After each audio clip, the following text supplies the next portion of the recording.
Indiana Jones and the Dial of Destiny is now out on Disney Plus, so I thought I would rewatch it and see if my thoughts on it has changed. Basically, take another look at the film now that, one, I've had some time to think on the film for my initial viewing, and also read and watch other people's reviews, and then watch it again and see what I think of it. I still think it's a solid film, a good film. Yes, it's not Temple. Yeah, it's not Temple Doom, thankfully. Actually, I didn't mind Temple Doom. It's Kingdom of the Crystal Skull. But now that I looked that little flub into the video, it's not the Raiders of the Lost Ark or the Last Crusade. It's not, and it won't ever be. But it's still a very good, solid film with flaws. But then again, the flaws make it charming. It's a weird way of saying it, but the flaws do add some charm to the film. They kind of reflect Indy being, I think I said this in my initial review as well, but he's older. He's not as capable as he used to be. He's dealing with the fact that, he's older. And in some ways, the flaws of the film kind of reflect that he can't do what he used to do. It's kind of a weird thing. I guess I'm seeing almost maybe too meta about this all. That was the intention of the filmmakers, but I do kind of like it how the flaws that are present do nicely reflect that Indy is not the same character he once was. Now, there's other things to note too. Some things I picked up better on this time, like my very first viewing, I thought it was Marion who was totally inconsolable from the death of Indy Marion's son in the Vietnam War. Like, I thought it was that when it was much more Indy himself. Now, she was grief-stricken, but the most important thing is that Indy, in his own grief, couldn't help her through her grief, if that makes sense. And a few other things here and there too, like just got a better read on this time because I've had time to think about it. It's second review and pick things up on and all that. But also, there's several other things too I could mention. Like, I could talk more about the production of it, because a lot of the opening scenes for the train was actually all filmed in the UK. So all those scenes, yeah, they're just somewhere along. Most of it was I forget the name of the railroad. I was literally just reading about it, looking up at stations, all that. But yeah, they just use sections of its line. It's in the Moors area, north of York. Just to give you a rough idea. And of course they use a Stanley 9F, I believe it was, to represent a German locomotive, which real life could have happened. You might think, huh, what? Why would a British locomotive be used by Germany? World War II. And if somehow a British locomotive 9F, though, now was it a Stanley 9F or a British Standard 9F? Slightly different locomotives, but regardless, it did happen. Some LMS Gentis were actually sent to France at the start of the war and got captured and served on Europe until they were recovered by the SFNC and then repatriated back to the UK. And that was the the French railway organization, the national one. But anyhow, just things like that. And same thing happened with actual equipment in World War II and net wars where sometimes you just use what you have on hand, even if it's not your country stuff. That happens a lot. So it might seem weird, but there is some loose historical basis to it with trains, with British trains no less. So it's kind of interesting thing to take a note of there. Then, of course, I think I probably talked about my initial review, but when Indy and Hannah reach the Tomb of Archimedes, the clue there that there's going to be a time loop involved in all of this.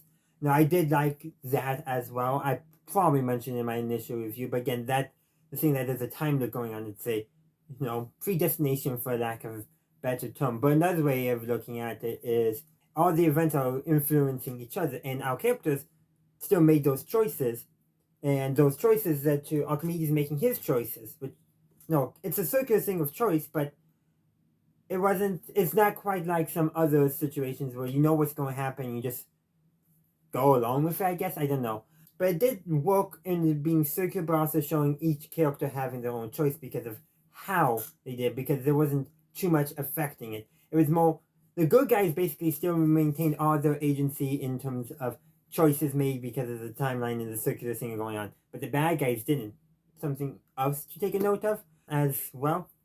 I don't know where I was going with that as well, thought. I guess it works. But yeah, there's other things I could talk about as well. But again, honestly, I don't think too much change. In fact, I think I might even like it a little bit better now. There's, I know, several things. We could really delve into individual faults in the film and all that, but there's not too many. It's Indiana Jones. It's supposed to be a fun action-packed romp where, well, Indy punches Nazis. Just put it enough. He punched several, and I'm happy with that. But yeah, I mean, granted, some of the other films didn't feature that, but, you know, in spirit, well, actually, interesting enough, in Temple of Doom, the closest would be the British colonial troops. But you know what? We're not talking about Temple of Doom here. But yeah, everything going on in this film is fun. It's exciting. It's not Raiders. It's not Last Crusade. But you know what? That's all right. It doesn't need to be. It needs to be the close to Indy's character story, to his adventures. He's had his adventures. He has his ups and downs with his relationship with Marion, and they're on the path again, yeah, more than once they've had to repair their relationship, but they always kept coming back to each other. Something to take a note of. They always found their way back to each other whenever something drove them apart. And again, in this case, it was actually Helena letting Indy know, letting Marion know about Indy. That one, that he's hurt, but also that if he could travel back in time, what he would do would be to save his son's life. Because that was a conversation Indy and Helena had when they were discussing what would they do if they could go back in time. Think that Indy hates Nazis, but his choice to go back in time wouldn't be to prevent World War II, would be to save his son. Indy has struggled in his character with family. Look at his relationship with Marion has lots of up and downs. He was estranged from his father for many, many years until basically the events of the Last Crusade. He didn't even know his son existed until Kingdom of the Crystal Skull, and the relationship got off to a rocky start, by the way. So it's something that Indy has clearly, it's been a through point of his character, that he struggles with his family relations. Yet, when he's asked where would he go back in time for, it's to save one of his family relations. This is probably the one that he could probably best save, and that is something important to know about Indy's character. His character story, more than anything in any Indiana Jones film, is never actually about the artifact. Yes, he always says it belongs in a museum, or in the case of Temple of Doom, he gives the artifacts back to the local villagers. And there's probably other examples in the Young Indiana Jones Chronicles. I need to finish watching that. I really do. But anyhow, he's had this thing over and over again where his story is never about the MacGuffin. The movies are never about the MacGuffin. The MacGuffin is a fun little thing that kickstarts the adventure, that teaches a character story. Now, for Raiders, that was Indy and Marion's relationship more than anything else. And Temple of Doom, that was basically Indiana Jones learning there's more to basically treasure hunting than the treasure itself. You know, he got a bigger treasure by helping the local villagers than he ever did from actually finding the treasure. Last Crusade, again, the story was all about him repairing his relationship with his father. Kingdom of the Crystal Skull, about reconnecting with Marion and realizing he has a son and stepping up, by the way. There's probably a lot of people who were here, they have a son and go, and run away. Indy? No, once he figures out what's going on, he steps up. So there's that. And again, here, one, he's stepping up as Helena's godfather, finally. Another point of his struggle with family relations. He reconnects with Marion, and via Helena, Marion probably, it's implied, but learns what Indy would do if he could time travel, saves their son. So I think that points all together that Indy's story, across all the films, is all about him basically becoming a better member of his family, going on these journeys. Yes, in this film, it could have been worked a little better. Indy felt like there was nothing for him in the present, in his time, so he was willing to stay with Archimedes. But that's probably because until he saw Marion again, he thought he had nothing. Throughout this adventure, he saw Helena being a strong, capable woman who really didn't need his help for most of the things. There was a few things, yes, where he was assisting him, but maybe he saw himself being more of a hassle than he has in previous adventures. Maybe he internalized that in some regards.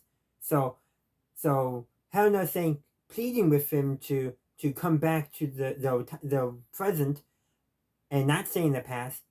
Maybe that didn't get him thinking right away because he's thinking he's been shot. He doesn't have much longer. But Helena knocks him out, brings him to the future, brings him back to their time, and allows him to reunite with Marion. And I think that's when Indy realizes that there is still something for him in his time. He still has his relationship with Marion. They can recover, thanks to Helena, I would say.